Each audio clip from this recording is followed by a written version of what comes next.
Here we go. So I'm walking a mile with John Gorka today, and again, John, thanks for taking the time with me.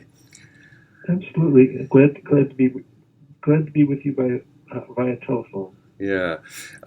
So John, I guess it's always a tricky start, right? Where do you start when you're talking with somebody that you haven't met and whose work you think you know? And I think it's often true that people think they know artists from their work. And I'm going to try not to pretend that I know anything about you, Okay. but I will say that I love your music and I've loved it for many years, and certainly have followed as much as I could what you've been doing for years and Well, years, thank you. and I guess I wanted to start by asking you, how things are now. It's called Walk a Mile. How are things Right. now? How are things now for you after the pandemic? I'm hoping Right. we're all hoping it's after the pandemic. So Yeah. Yeah. That's for sure. Well, let's see. I've had some work this year. Doing some mainly been doing shows with several other singer songwriters, Patty Larkin and Cliff Everhart and Lucy Kaplansky, and a few shows with Cheryl Wheeler and Christine Lavin. So usually like four people. We do kind of a group show called On a Winter's Night. I saw that on your site. I also noticed that you stayed pretty active while the pandemic was on. You regularly posted YouTube Right. excerpts of stuff that you were doing. So while the pandemic was on, and after touring abruptly stopped for you and Yeah. for pretty much everybody, I guess. Hmm. How did you find you spent your time? I mean, I know you spent some time, recording and staying in touch with people who listen to your music. Right. Um, but as an artist, the world stopped in Right. a whole bunch of ways. So how did you respond to that? Yeah. We was on a trip. I was with Cliff Everhart in a car on the way to a show in the Boston area, and uh, when that show got called off and all the upcoming shows were canceled as well. So it was kind of a overnight shock of going from having a living, something you've done for 30 years, to not having a living. So it was kind of a shock. But a lot of my friends who are musicians did kind of live streaming shows from home, but work in a kind of a rural part of outside of the Twin Cities in Minnesota, and our internet options were not good. So I didn't trust our internet connection to deliver anything that was worth listening to or seeing. So I have a kind of a home recording setup. So I decided, okay, I'll just start try to do a video. It's kind of a video of a recording session of just solo vocal and guitar. Um, so I learned a little bit about cameras and about lights and lenses and that sort of thing. And I started doing what my wife called one song concerts. Yeah. And so I did them just about every week from I think maybe the end of March or early April through the end of March the following year. I haven't done that many since then, but I'm hoping I've got some time coming up in April and May. I'm hoping to put something up again. But yeah, there it's on YouTube. John Gorka One Song Concerts. Yeah.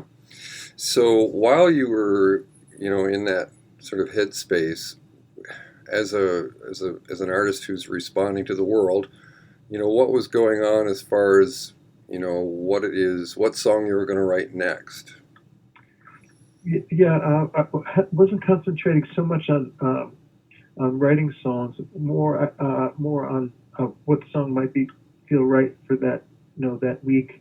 Hmm. So for those, but I wrote a few new things. There's one that I've been performing with the in these the live shows that have fortunately sprouted up again.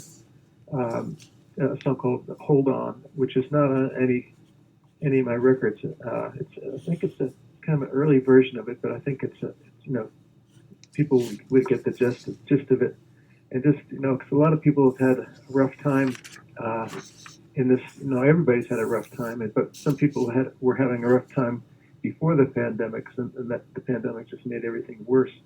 So this is a song for people just to hang in there. It's you're not alone. Yeah. Long before the pandemic hit, you were, I'm thinking now mostly of what is true in time. You were asking some pretty big questions in song Right. on that album, long before the pandemic. So Right. I just I wonder how you feel about that collection of songs in retrospect. Yeah, it seems like they've held up pretty pretty well. What is true. There's so much of that. So many untruths kind of being spewed in various directions.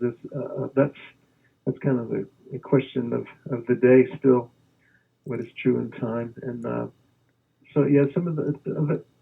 So I'm just starting to think about what to do next, and since it's been a while, I've been thinking that maybe I should just do make a record, make a collection of songs that is just a kind of a sampler of the kind of songs I write. So think of it that way rather than having some overarching theme.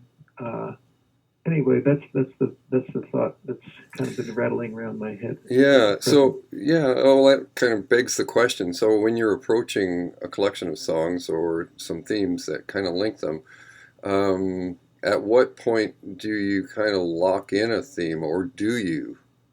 With what is true? Well, Yeah. I think it's kind of just going about collecting existing songs and also existing pieces because I've got quite a few, lots of bits of songs that I've just kind of put in my notebook, and I kind of those ideas keep coming even though I've not given them their due. I've kind of neglected them in some ways purposefully, and just to see if there's anything, if there's like a nugget of life there, then that the feeling and the melody comes back. Then I realized, okay, this might be the beginning of something. It might become an independent life form. Mm-hmm. I may be wrong in this, but I don't know that you've released a live album, have you, John? Well, I've done a live DVD, a couple of those with a project called Tales from the Tavern, which yeah. Mm-hmm. So that there's there's volume 1 and volume 2. So and those have a DVD and a CD, a live CD. So that because remember the original version, it was just the DVD. And Henry Diltz, who's a kind of a well-known photographer, who was one of the cameramen, said he'd like to have that to listen to in his car. So that led to having a CD and a DVD. Yeah. In the Tales from the Tavern. I wasn't aware of that. Yeah, the Tales from the Tavern is great. I really enjoyed when I've seen that. And again, just to go back to live versus the studio. Your studio work is so beautifully done, and it does justice to the complexity of your work. I would say, almost to the point where it makes a person like me who dabbles with songwriting and recording want to go back into the studio. As much as I don't enjoy it, I'd sooner play live. And I just wonder, wow, how do you find the patience to do that? Because you seem to really enjoy, again, based on what I've seen on, YouTube videos and whatnot, you seem to really enjoy the live experience. And I did tune into one of your live streams as well. How do you, how do you do that? Yeah, I guess I guess I've always thought about basing what I do on the songs and the live show. So the live show is what I've done. If, I've spent the most time doing, I think. And making records, I enjoy that too, but it's kind of a different world. Um, and so that's maybe if I spent more time on that, I would like that more. But I like them both. But I like the live performance uh, uh, aspect uh, better, just because it's really it's kind of nearly impossible to capture the feeling in the room. So Yeah, you try to with records you try to uh, uh, have the do justice to the song with an arrangement that kind of complements the song, but it's not it's different from hearing it hearing it in a room with sharing it with people. right. Yeah. The live audience experiences versus live off the floor versus overdubbing, right? So, Right. yeah, Yeah. yeah. The last one, the True in Time record, was almost all done kind of live off the floor. Me singing with the other players. I had a little booth and had some very good musicians, and so most of that was done in 3 days. Wow. That's amazing. Now, these are people you've played with before, so Yeah. you're quick on the uptake, but it usually takes quite a bit of time to get the pieces in place. Oh, that's Right. Yeah. wow. No, it Yeah. was. It came together. Fortunately, it came together quickly, Yeah, and well, it stuck. Because I had I was helping. There was a storm here before, a few days before that, and I was over at the neighbors, picking up branches and parts of trees that had fallen, and I was using an unusually sharp knife, and it cut through my the glove I was wearing, and I ended up getting 9 stitches oh, in my thumb on the Saturday, and before going to into the studio, we were scheduled to start on Monday morning. uh, Fortunately, the emergency room doctor was a guitar player, and said so he was able to sew up my thumb in a way that I couldn't bring my thumb over the bass strings like I had done before, so I had to kind of reconfigure how I played some of the chords, it but was your it fretboard. held together. It was your It held, fretboard hand, I gather. yeah, it was my Yeah. left hand. Yes. Oh boy. Wow. That's like a nightmare, isn't it? Yeah, it was a little bit. It's like, oh boy. Oh man, how did you do that? That's wild. Well, yeah. Oof. Well, thanks for fighting your way through that. Yeah, I'm glad we're able to work it out. So I'm not sure how I'll do this next one. I've done it kind of different ways. With other people, everybody playing, with one other person playing, or just me playing and singing at the same time, doing things separately. So I'm not sure what to do next. I guess it depends on the songs and and find out what's best for them. So I guess all of that to say there is another one sort of in the hopper. Well, I'm just starting to think about it now because I think part of it is like it's one of those things where uh, I get the urge to make a record after I forgot how much work went into the previous one. so that the songs there's songs from that I started a while ago that still keep calling me. So that's a good sign in terms of the writing. So that's one of my favorite things, and I think one of the songs might be. It starts out. My favorite place to be is in the middle of a song when it isn't completely right, but it's not hopelessly wrong. So I may go back to that one and see Yeah, if I can that's finish it. anybody who loves music wants to be in the middle of a song, right? Yeah, That's a beauty. right. Yeah, that's a beauty. Well, just maybe if you don't mind, we could just talk a little bit about what I see maybe as sort of themes throughout your work. Sure. Again, I'm trying not to be presumptuous, but I mean, certainly love and coping and responding, right? Like those are recurring Mm-hmm. themes, I would say, in your music. But I'm also quite interested in the fact that you pay tribute to others, Uh-huh. other musicians, and why is that as important as it is to you?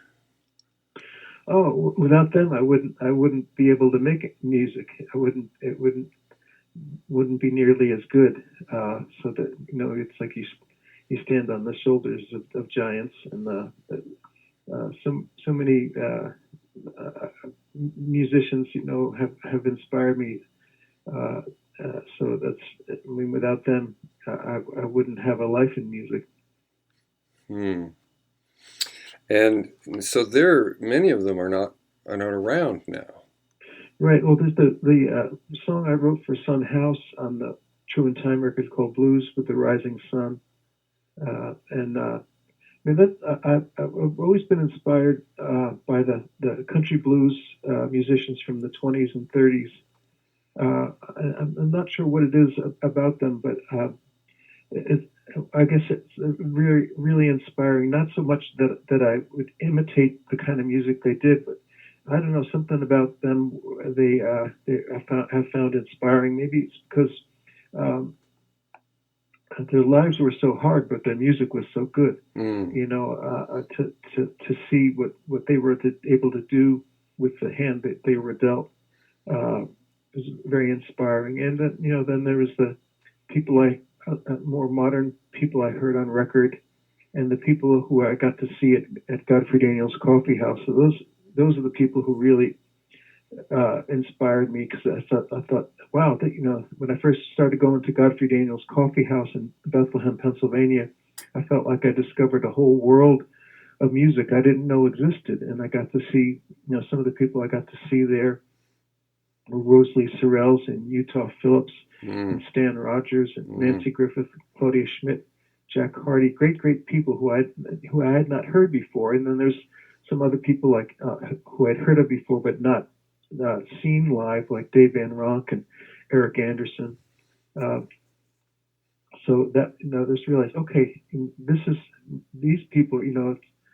Uh, these people were not people I'd heard on the radio or had seen on television, but they were making a living with music that I thought was better than what I was mm, hearing on the radio or seeing on television. So that was mm-hmm, very inspiring to mm, me. mm. David mentioned that you try to place community over commerce. Well, I mean, Those were his words. I mean, uh-huh. Well, part of the folk world. The main thing is to make good music and not to make the most money. I mean, I'm not even sure if I could make any money if I tried to be more commercial. That wouldn't probably wouldn't work out. Uh, but I'm just glad to be a part of the folk world. I don't know if what I do is folk music, but I'm definitely from the folk world, and I feel lucky to be in that world. yeah, I once had a colleague who said it's not luck, it's good fortune. Uh huh. I don't really know what the difference is, but good fortune seems a little more appropriate, I guess. But uh, Yeah, maybe good fortune is partly what you make it. It's like what that saying. Success is a matter of luck. The harder I work, the luckier I get. That kind of. yeah, I like that too. So John, we're coming up on that sort of 20-minute mark, and I've got one more thing to ask you Yeah. in addition to giving you a chance to say, some closing remarks. But I've also loved that you've turned other people's poetry into songs, and I'm thinking of "Let Them In, Peter" Right. and "Where No Monument Stands." Right. Hmm. Those are such beautiful songs, and they really wouldn't exist without your music. So you're a songwriter, and of course ideas and turn into words, turn into songs. But maybe talk a little bit about converting a poem into music. Right. Often it takes place. Like somebody had sent me the poem that the "Let Them In" song was based on a woman from Western Pennsylvania. Her name was Elma Dean, but I didn't know. I didn't. They didn't know who had written it. It was my friend, a friend from Ohio, Noreen Flannery, had saved. Her mom had saved it from when she was a nurse in the Philippines during World War II, but they didn't know who wrote the poem, and they sent it to me, and I put music to it and kind of corrupted the poem, and so to put rhymes in there that weren't maybe not in the original, and that's one of people's favorites. So I'm happy about that. It seems that I think it's because the music is already in the lyrics. That, I mean, I know with the Where No Monument Stands song,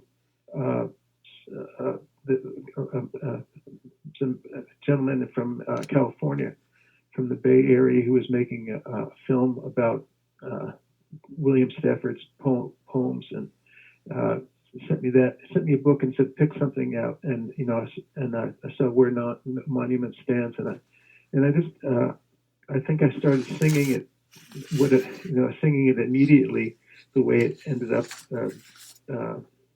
on record, and I'm not sure how that happens, but I think because there's so much music already in the lyrics, it's just a matter of listening to the music in the spoken words, and then maybe drawing out the music where possible.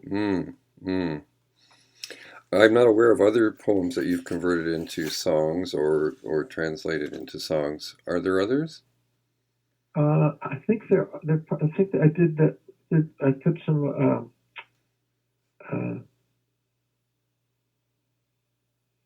Edna St. Vincent Millay, I've done. Her poems are really lyrical, and I put one or two of her poems to music, but I've not recorded it. I mean, I've put it like on a hand recorder. I haven't really listened to what that turned out, but there was as a part of a songwriter workshop with Eliza Gilkison, I put some lyrics that people who were more lyric writers that I was able to put to music, and so it's interesting how it's. I think Leonard Cohen said, I wish I knew. I wish I knew where the songs came from, because I go back there a lot more often. Yeah, that is his. And that's the way I feel it. The mystery of it is still present. You can work on the craft, but the art happens, maybe out of your control. Yeah, there's sort of that spirit of a song, right? Yeah. Yeah. Well, John, thank you for this. What would you like to, anything you'd like to just say about where you're headed? I know you're touring. You're going to be touring. I'd love to come back to Saskatchewan sometime. Have you played in Saskatoon? Yeah. Have you played here? I played at the Regina Folk Festival in the late 1900s. Oh. Well, that's Regina. That's about 2.5 hours south. Okay. Talking about communities, there's a really vibrant music community in this city. I'm just, recently learning about it because I just moved here, just before the pandemic. So I'm quite certain that you would find a very welcoming community here. So yeah, I'd love to come back, come to Saskatoon. That's where Joni Mitchell is from. She's from that area. Absolutely, yeah. Yeah, I mean, well, she was born in rural Saskatchewan, but as a young child moved to Saskatoon. And I always love what Joni Mitchell said about how people treat musicians and artists in general. She said they really don't know how to respect artists. They try, and I'm sure you've found that to be true in places, right? So try as they may, to name a street after her or do all those kinds of things. It isn't what matters to artists, right? But at any rate, so John, any closing words? one of the things I did during the time, there's Eric Anderson. There was a tribute album it's being put together, and he sent me the song he wanted me to record. It was a song called "Come Running Like a Friend," and it's a song that he wrote for Joni Mitchell. Oh, So I got a chance to sing a love song to Joni Mitchell, of a person I will probably never meet. So I spoke to her on the phone one time. you know, With Eric Anderson, because Eric Anderson called her up. yeah, it's interesting. It seems that she's quite a bit more accessible now since she seems to have recovered from her health challenge, right? So Hmm. you might be surprised. She might take your Well, call, you know? I don't know if she would. I think she would. I think musically, she probably would go to something that's more harmonically complex than what I do. But I think there may be a song or two here and there that she might not think was okay. I'm sure there are. I have lots of confidence about that. Well, again, thank you. I'm going to let you go now, and I hope Oh, that you're welcome. Thanks a lot. I hope I made some sense. you made a lot of sense. Your music makes much more than sense. Well, I'm glad. Yeah, and thanks, John. All right, you're welcome. And maybe I'll see you in Saskatoon sometime. Yeah, I'd love that. Okay, take All care. righty. Bye bye. Bye bye.